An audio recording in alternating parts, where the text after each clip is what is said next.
বাংলার ইতিহাসে সর্বপ্রথম 1872 সালে পরিচালিত জনসংখ্যা গণনায় পূর্ব বাংলায় যে সংখ্যাগরিষ্ঠ মানুষ মুসলমান তা দেখে ইংরেজ সহ বাংলার হিন্দু ও মুসলিম উভয় সম্প্রদায় আশ্চর্য হয়ে যায়।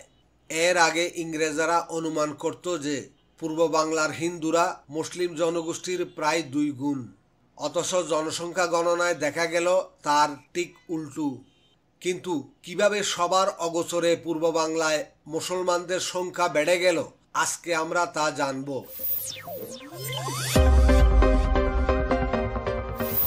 700 থেকে 800 সালের দিকে আরব চীন বাণিজ্য যাত্রার সময় আরব বণিকেরা যাত্রা বিরতি করতেন আরাকান রাজ্যের সাদমান বা বর্তমান চট্টগ্রাম বন্দরে। আগত এইসব আরব মুসলিম বণিকেরা এই দেশের জনগণের মধ্যে ইসলাম প্রচারের সুযোগ হাতছাড়া করেননি। ফলে বিখ্যাত আরব জিওগ্রাফার আল মাসুদি 957 সালে যখন চট্টগ্রাম অঞ্চলে আসেন তখন তিনি কিছু মুসলিম পরিবার দেখতে পাওয়ার দাবি করেন। এছাড়াও বর্তমান লালমনিরহাটের নিদারিয়া মসজিদকেও দক্ষিণ এশিয়ার সবচেয়ে পুরনো মসজিদ ধরা হয়, অর্থাৎ বিচ্ছিন্নভাবে হলেও অনেক আগে থেকেই ইসলাম প্রচারণা চলে আসছিল এই দেশে। তাহলে সমগ্র দেশে মুসলিম সংখ্যাগরিষ্ঠ হওয়ার ম্যাজিকটা কি ছিল সেটা জানতে হলে আমাদেরকে জানতে হবে মুসলমান হবার আগে পূর্ব বাংলায় কোন ধর্মের মানুষ বাস করত, তাদের সমাজটাই বা কেমন ছিল। 750 থেকে 1161 খ্রিস্টাব্দ পর্যন্ত বৌদ্ধ পাল রাজারা এই দেশে এসে শাসন করার আগে আমাদের পূর্বপুরুষেরা ছিল প্রকৃতি পূজারী, মানে কোনো মূর্তি টুর্তি পূজা করতেন না তারা। এই বৌদ্ধ পাল শাসন আমলে এদেশে বৌদ্ধ ধর্ম বিকশিত হয়েছিল। এরপর দক্ষিণ ভারতের সেন রাজারা এসে পালদের হটিয়ে এদেশ দখল করে নেয়। সেন রাজারা জাতিতে ব্রাহ্মণ এবং গোড়া হিন্দু ছিলেন। তাদের ব্রাহ্মণ্য ধর্মের পৃষ্ঠপোষকতায় এবং এই সেন বর্মন দেব আমলে এদেশের বৌদ্ধদের উপর অকথ্য অত্যাচার এবং রাষ্ট্রীয় নিপীড়ন চলত। অন্যদিকে ভয়ে এবং কৃপা পাবার আশায় এদেশের প্রকৃতি পূজারী সাধারণ মানুষেরা এই সেন রাজাদের ধর্মের সাথে মিলে গিয়ে সনাতন ধর্মের জন্ম দিল। তারা হিন্দু সংস্কৃতির দেবদেবী পূজা করতে লাগলো। কিন্তু সেন বর্মন দেব আমলের ব্রাহ্মণেরা এই সাধারণ মানুষকে জাতিভেদের শিকলে আটকে রাখল। ব্রাহ্মণেরা বলল, হিন্দু সংস্কৃতিতে মানুষকে 4টা জাতে ভাগ করা হয়েছে। ব্রাহ্মণেরা ঈশ্বরের মাথা থেকে সৃষ্টি হয়েছে, ফলে তারা সবচেয়ে সম্মানিত। আর ক্ষত্রিয়রা ছিল যোদ্ধা, কারণ তারা ঈশ্বরের হাত থেকে সৃষ্টি হয়েছে। আবার বৈশ্যরা ঈশ্বরের হাঁটু থেকে সৃষ্ট, ফলে তারা ব্যবসায়ী গোত্র ছিল। আর সর্বশেষে শূদ্ররা ঈশ্বরের পা হতে সৃষ্ট, ফলে তারা নিম্ন শ্রেণীর মানুষ। সুতরাং এদেশের প্রকৃতি পূজারী মানুষ যারা বৈশ্য ও শূদ্র নিম্ন শ্রেণী হয়েছে, তারাও হয়ে যায় বৌদ্ধদের মতো অবহেলিত। ঠিক এমন সময়ে ইসলামের সুফি দরবেশেরা এদেশে আসতে থাকে। যেহেতু ইসলাম ধর্ম কোনো জাতপাতে ভাগাভাগি করত না, তারা এদেশের বৌদ্ধ এবং বৈশ্য শূদ্র জাতের মানুষকে সহজে আপন করে নিল। সেন বর্মন দেব আমলে ব্রাহ্মণেরা ধর্ম দিয়ে সমাজকে এমনভাবে বেঁধেছিল যে সাধারণ মানুষ অনাশয়ে দাস শ্রেণীতে পরিণত হয়েছিল এবং তাদের শ্রম, তাদের ভূমি ও তাদের নারী তারা উচ্চবর্ণের ব্রাহ্মণদের কাছে তুলে দিতে বাধ্য হতো। এমনকি উচ্চবর্ণের লোকেরা যাতে তাদের ছোঁয়াচ এড়িয়ে চলতে পারে তার জন্য নিম্নবর্ণের লোকদের গলায় গন্টি ঝুলিয়ে চলতে হতো। কিন্তু সে যদি মুসলমান হয়ে যেত তাহলে রক্ষা পেত, কারণ ইসলাম ধর্ম মানুষকে সমানাধিকার দেয়। মুসলমান হলে সে আরেক মুসলমানের সঙ্গে সমান, তার ছোঁয়া লাগলে সমাজে কারো জাত যায় না। ব্রাহ্মণদের সেই অত্যাচারের হাত থেকে রক্ষা পাবার আশায় বহু সংখ্যক বৈশ্য, শূদ্র ও বৌদ্ধ ধর্মের মানুষ ইসলাম গ্রহণ করেছিল। এদের মধ্যে বৌদ্ধ ধর্মের মানুষই সবচেয়ে বেশি ছিল, কারণ রাষ্ট্রীয় সন্ত্রাসটা তাদের উপর বেশি হতো। ভবিষ্যতে তাদের দ্বারা পুনরায় রাষ্ট্র ক্ষমতা দখলের আশঙ্কা করত ব্রাহ্মণেরা। বাংলার যে উত্তর ও পূর্ব অংশে বৌদ্ধদের সংখ্যা বেশি ছিল, সেই উত্তর ও পূর্ব অংশে পরবর্তীকালে মুসলমানেরা সংখ্যাগরিষ্ঠতা লাভ করে। বৌদ্ধ ভিক্ষুকেরা ছিলেন মুন্ডিত মস্তক অর্থাৎ নেড়া, তাই তাদেরকে নেড়ে বলে বিদ্রুপ করা হতো। পরে তারা যখন মুসলমান হলেন, তাদের সূত্র ধরে সব মুসলমানকে নেড়ে বলে উপহাস করার উন্নাসিকতা প্রচলিত হল। সেই সময় পূর্ববঙ্গের মানুষ তুলনামূলকভাবে দরিদ্র ছিল। বাংলার এই পূর্বাঞ্চলকে বলা হতো ভাটি বাংলা। বছরের অধিকাংশ সময় কয়েক ফুট পানির নিচে থাকত এই অঞ্চল। ঘন ঘন বন্যা, জলোচ্ছ্বাস ও সাইক্লোনে আক্রান্ত হয়ে প্রায়শই ব্যাপকভাবে বিধ্বস্ত থাকত এই পূর্ব বাংলা।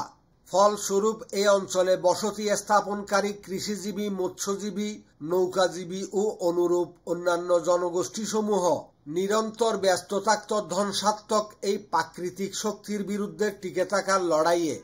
কিন্তু পূর্ব বাংলার উর্বর ভূমিতে অগ্রবর্তী কৃষিজীবীরা নতুন চর দখল করে জনবসতি গড়ে তুলতে থাকলে পূর্ব বাংলায় সর্বাধিক ঘনবসতিপূর্ণ গ্রামীণ সমাজের উদ্ভব ঘটে।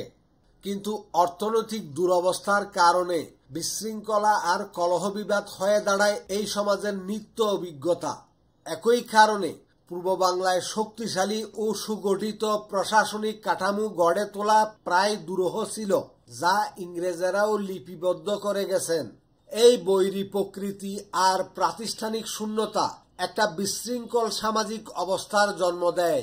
তারা প্রকৃতি বা দেবদেবীর পূজা করে মানসিক সান্ত্বনা লাভ করলেও বাস্তবিক দিক নির্দেশনা, পরামর্শ ও নেতৃত্বের অভাব। এই বিশেষ অভাববোধের সুযোগ নেয় সুফি, পীর, দরবেশ হিসেবে আসা লোকেরা। পূর্ব বাংলার জনগোষ্ঠী মূলত ইসলাম ধর্মে ধর্মান্তরিত হয় এই সুফি, পীর, দরবেশদের মাধ্যমে।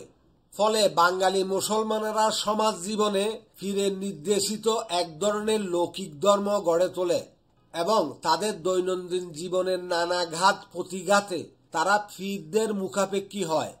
এই জন্য পূর্ব বাংলার আনাচে কানাচে পীরদের অস্তিত্বের নিদর্শন দেখা যায়। পীরের কবর জিয়ারত বা সেখানে মাজার প্রতিষ্ঠা করা এবং ধর্মের বয়ান দিয়ে ওয়াজ নসিহত করার প্রথা সারা পৃথিবীর মধ্যে পূর্ব বাংলায় সবচেয়ে বেশি।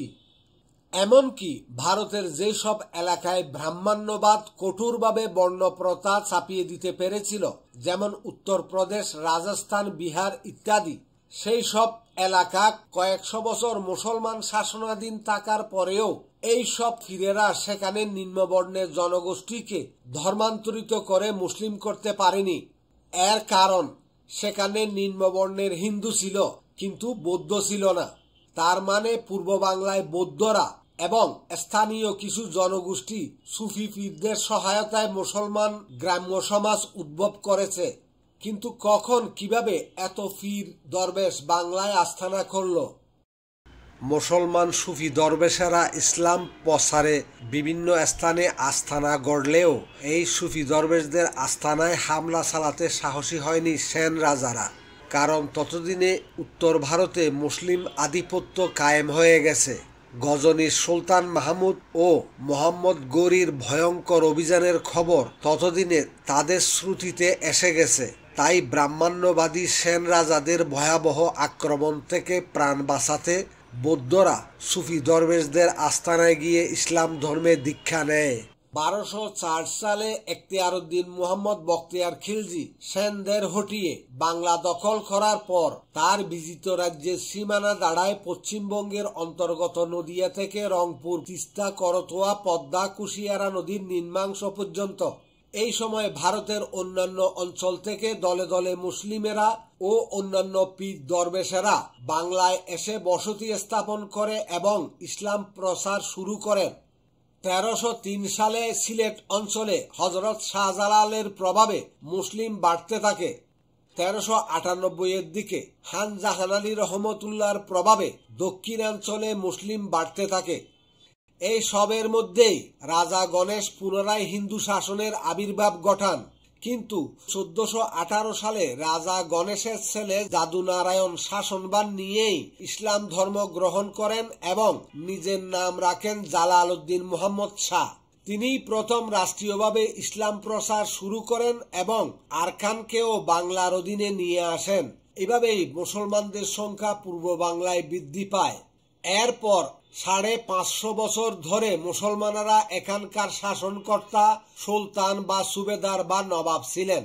স্বাভাবিকভাবেই তাদের সেনাবাহিনীতে বিচার বিভাগে এবং রাজস্ব বিভাগে স্থানীয় লোকদের নিয়োগ করা হতো।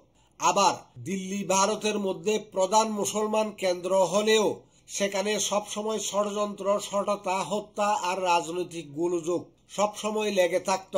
বাংলা ছিল তুলনামূলক নিরাপদ।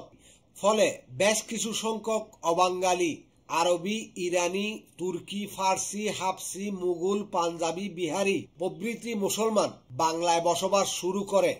তাছাড়া পূর্ববঙ্গে অর্থাৎ বর্তমান বাংলাদেশে ভারতের অন্যান্য অংশের মতো শক্তিশালী কোনো পঞ্চায়েত ব্যবস্থা না থাকায় মুসলমান সুফিদের প্রবেশ সহজ ছিল এবং তাদের পক্ষে ব্রাহ্মণ্য অত্যাচারে জর্জরিত বৌদ্ধ ও বৈশ্যশূদ্রদের কাছে পৌঁছানো সহজ হয়েছিল। কিন্তু বাংলাতে তখন এই মুসলিম সমাজ মূলত বহিরাগত এবং স্থানীয় এই দুই ভাগে বিভক্ত ছিল। বহিরাগতরা সমাজের উচ্চ শ্রেণী এবং স্থানীয় ধর্মান্তরিতরা নিচু শ্রেণীতে অবস্থান করত। বহিরাগত এই উচ্চ শ্রেণী বা উচ্চবর্ণের হিন্দু থেকে ধর্মান্তরিত হওয়াদেরকে বলা হতো আশরাফ বা শরীফ, আর নিচু জাতের ধর্মান্তরিত হওয়া মুসলমানদেরকে বলা হতো আরজাল বা আতরাফ। বহিরাগত অনেকেই আরব থেকে আসা পরিচয় দিয়ে বা মহানবীর দূরবর্তী আত্মীয় পরিচয় দিয়ে এদেশে বিয়ে করে উচ্চ সামাজিক মর্যাদা প্রতিষ্ঠা করতে সক্ষম হয়েছিল। তারা সৈয়দ নামে পরিচিতি পেল। আর যারা ইয়েমেন, ইরাক, পারস্য ইত্যাদি অঞ্চল থেকে আগমনের দাবি করে এদেশে বিয়ে করে তারা শেখ, খান, পাঠান, শাহ, মীর ইত্যাদি বংশপদবি জুড়ে নিল। 1901 সালের সরকারি জনসংখ্যা গণনায় জেলাভিত্তিক বর্ণবিন্যাসের পরিসংখ্যানে দেখা গেল 1901 সালে নোয়াখালী জেলায় সর্বমোট 8,65,709 জন মুসলমানদের মধ্যে 8,62,290 জনই নিজেকে বহিরাগত বংশধর বলে দাবি করেছিল। এই অতিরঞ্জনের প্রবণতা এতটাই বেশি ছিল যে এটিকে নিয়ে তৎকালীন সমাজ উপহাস বিদ্রুপ করত। যেমন শুরুতে উল্লাতুল্লাহ, পরে হলো উদ্দিন, এভাবে চালিয়ে যাও, ধরা না পড়ো যদ্দিন। মজার ব্যাপার হলো ওই সময় অভিজাত মুসলমানেরা উর্দু ভাষায় কথা বলতো। নবাব সলিমুল্লাহ থেকে শেরে বাংলা পর্যন্ত সকল নেতার পারিবারিক ও যোগাযোগ ভাষা ছিল উর্দু। হিন্দু অভিজাত ব্রাহ্মণদের মধ্যেও এই ধারা লক্ষ্য করা গেছে।